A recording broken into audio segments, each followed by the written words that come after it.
और दोस्तों स्वागत है आपके अपने YouTube चैनल GS जंक्शन में।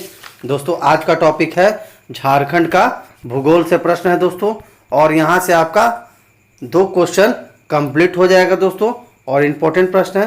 तो चलिए, पहला क्वेश्चन, झारखंड में किस क्रम की चट्टानों का अभाव है? ऑप्शन है Cuddapah, option B Gondwana, option सी आर्कियन, ऑप्शन डी विंध्य। तो इसका आंसर बताइए दोस्तों, क्या होगा सही? इसका आंसर ऑप्शन ए होगा दोस्तों, कुडप्पा क्रम की चट्टानों का अभाव झारखंड में है दोस्तों। और दोस्तों आप लोग कमेंट बॉक्स में आंसर जरूर दीजिए। अगले क्वेश्चन दोस्तों, झारखंड क्षेत्र के आधार का निर्माण किस युग की प्राचीनतम शैलों अथवा चट्टानों से हुआ है? ऑप्शन है Vindhya, option B Gondwana, option सी आर्कियन, ऑप्शन डी नवीन आग्नेय। तो इसका आंसर बताइए दोस्तों, क्या होगा सही? तो इसका आंसर ऑप्शन सी होगा, झारखंड क्षेत्र के आधार का निर्माण आर्कियन युग की प्राचीनतम चट्टानों से हुआ है दोस्तों। ऑप्शन सी सही है। और दोस्तों अगर वीडियो अच्छा लगे तो चैनल को सब्सक्राइब कर ले, बेल आइकन दबा ले दोस्तों, ताकि नोटिफिकेशन सबसे पहले आपको मिले। अगला प्रश्न दोस्तों, झारखंड में किस क्रम के चट्टानों से कोयला प्राप्त किया जाता है? ऑप्शन है Gondwana, option b Cuddapah, option सी आर्कियन, ऑप्शन डी धारवाड़। तो आंसर बताइए दोस्तों, कमेंट बॉक्स में फटाफट आंसर दीजिए। तो इसका आंसर ऑप्शन ए होगा, गोंडवाना क्रम की चट्टानों से कोयला प्राप्त किया जाता है। ऑप्शन ए सही है दोस्तों। अगला प्रश्न दोस्तों, निम्न में से क्या झारखंड में विंध्य युगीन चट्टानों से प्राप्त किया जाता है? ऑप्शन है कोयला, ऑप्शन बी तांबा, ऑप्शन सी लोहा, ऑप्शन डी चूना पत्थर। आंसर बताइए इसका क्या होगा दोस्तों? इसका आंसर ऑप्शन डी होगा, विंध्य युगीन चट्टानों से चूना पत्थर प्राप्त किया जाता है। अगला प्रश्न, झारखंड में धारवाड़ युगीन चट्टानें कहाँ पाई जाती है? ऑप्शन है कोल्हान क्षेत्र, ऑप्शन बी झरिया क्षेत्र, ऑप्शन सी संथाल परगना क्षेत्र, ऑप्शन डी हजारीबाग क्षेत्र। तो इसका आंसर बताइए क्या होगा? इसका आंसर ऑप्शन ए होगा, कोल्हान क्षेत्र में धारवाड़ युगीन चट्टानें पाई जाती हैं। अगला प्रश्न दोस्तों, और दोस्तों वीडियो को पूरा देखें और अपना अंत में जरूर प्रतिक्रिया दें कि आपका 20 क्वेश्चन में कितना सही हुआ। धारवाड़ युगीन चट्टानों में निम्न में से क्या प्राप्त नहीं हो सकता है? ऑप्शन है लोहा, ऑप्शन बी कैनाइट, ऑप्शन सी बलुआ पत्थर, ऑप्शन डी चीनी मिट्टी। इसका आंसर बताइए दोस्तों। तो इसका आंसर ऑप्शन सी होगा, धारवाड़ युगीन चट्टानों से बलुआ पत्थर प्राप्त नहीं हो सकता है दोस्तों। ऑप्शन सी इसका सही है, राइट है दोस्तों। अगला प्रश्न दोस्तों, झारखंड में किस क्रम की चट्टानों से एस्बेस्टस प्राप्त होता है? ऑप्शन है कायांचित, ऑप्शन बी आग्नेय, option C granite, option D परतदार। तो इसका आंसर बताइए दोस्तों। तो दोस्तों झारखंड में आग्नेय चट्टानों से एस्बेस्टस प्राप्त किया जाता है। अगला क्वेश्चन दोस्तों, दामोदर घाटी किस खनिज के लिए प्रसिद्ध है? ऑप्शन है लोहा, ऑप्शन बी अब्रक, option C uranium, option D कोयला। तो इस प्रश्न का आंसर बताइए। तो इसका आंसर ऑप्शन डी होगा, दामोदर घाटी कोयला के खनिज के लिए प्रसिद्ध है। ऑप्शन डी सही है दोस्तों। और फटाफट लाइक कमेंट शेयर कर दे दोस्तों। और दोस्तों ये आपका जेएसएससी के सिलेबस के अनुसार प्रैक्टिस सेट चल रहा है, तो ज़रूर आप लोग पूरा वीडियो को देखें और शेयर कर दे दोस्तों। अगला प्रश्न, छोटा नागपुर पठार के किस भाग की उच्च भूमि को पाट क्षेत्र कहा जाता है? ऑप्शन है पूर्वी, ऑप्शन बी पश्चिमी, ऑप्शन सी उत्तरी, ऑप्शन डी दक्षिणी। क्या होगा दोस्तों इसका आंसर? कमेंट बॉक्स में दीजिए।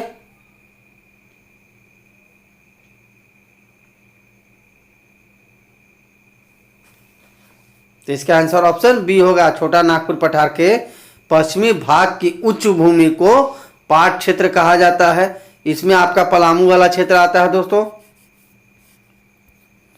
अगला क्वेश्चन दोस्तों, झारखंड में किसकी अपरदन क्रिया के फलस्वरूप बॉक्साइट का निक्षेप हुआ है? Option A laterite, option B siderite, option C सैलसंग, ऑप्शन डी इनमें से कोई नहीं। इसका प्रश्न आंसर दीजिए दोस्तों। इसका आंसर ऑप्शन ए होगा। झारखंड में लेटेराइट मिट्टी की अपरदन क्रिया के फलस्वरूप बॉक्साइट का निक्षेप हुआ है दोस्तों। ऑप्शन ए इसका सही है। अगला प्रश्न दोस्तों, झारखंड में कुडप्पा क्रम की चट्टानों का न पाया जाना यह सिद्ध करता है कि यह क्षेत्र हमेशा समुद्र तल से कहाँ है? ऑप्शन ए दूर है, ऑप्शन ए नज़दीक है, ऑप्शन सी ऊपर है, ऑप्शन डी नीचे है।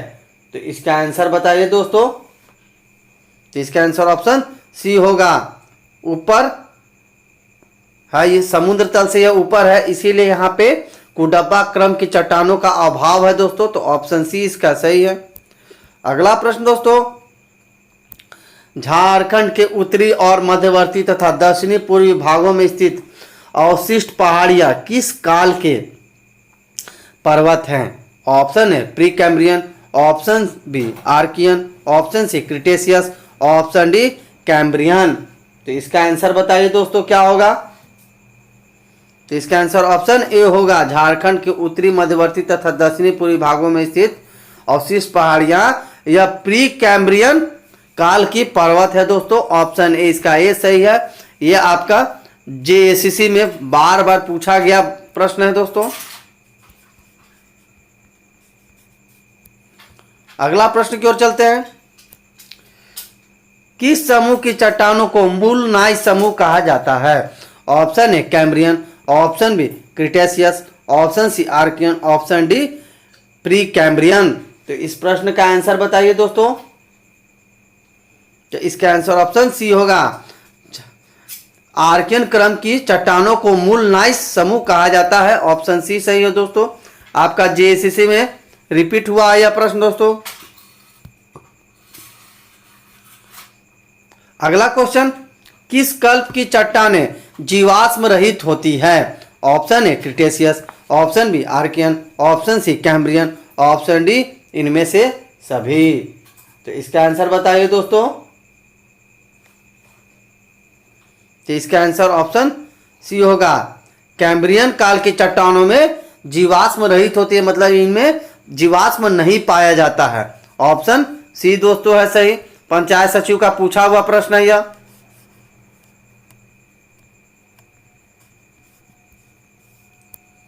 अगला क्वेश्चन, कोल्हान संघ को झारखंड में किस श्रेणी के नाम से जाना जाता है? Option a Cuddapah, option B Gondwana, option c बिंद, ऑप्शन डी धारवाड़। तो इंपॉर्टेंट प्रश्न है दोस्तों। सीजीएल 2012 के एग्जाम में पूछा हुआ प्रश्न है यह।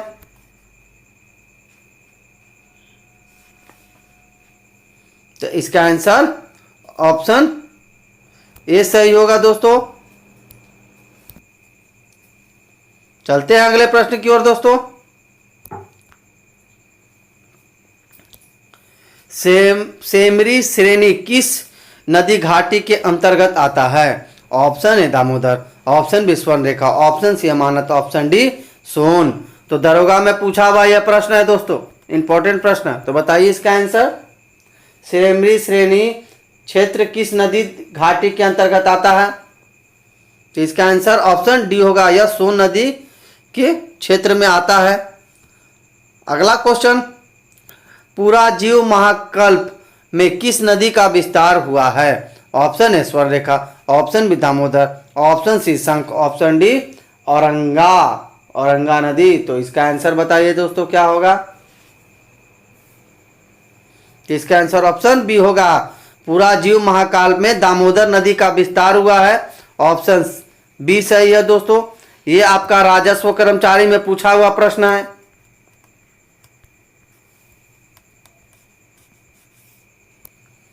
अगला प्रश्न, ऊपरी गोंडवाना में महादेव संघ तथा निचले स्तर में किस श्रेणी है? Option a Panchayat, option b Damodar, option c Chota Nagpur, option D राजमहल संघ। तो इसका आंसर बताइए दोस्तों। ऊपरी गोंडवाना में महादेव संघ तथा निचले स्तर में किस श्रेणी में है दोस्तों?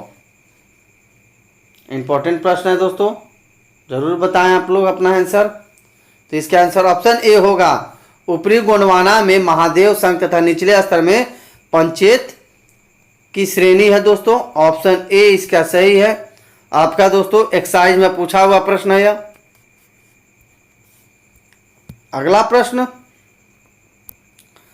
कौन समूह गोंडवाना महासंघ का सर्वाधिक प्रमुख कोयला क्षेत्र है? Option A Barakar, option B Karharbari, option C Raniganj, option D Rajmahal. तो इस प्रश्न का आंसर बताइए दोस्तों।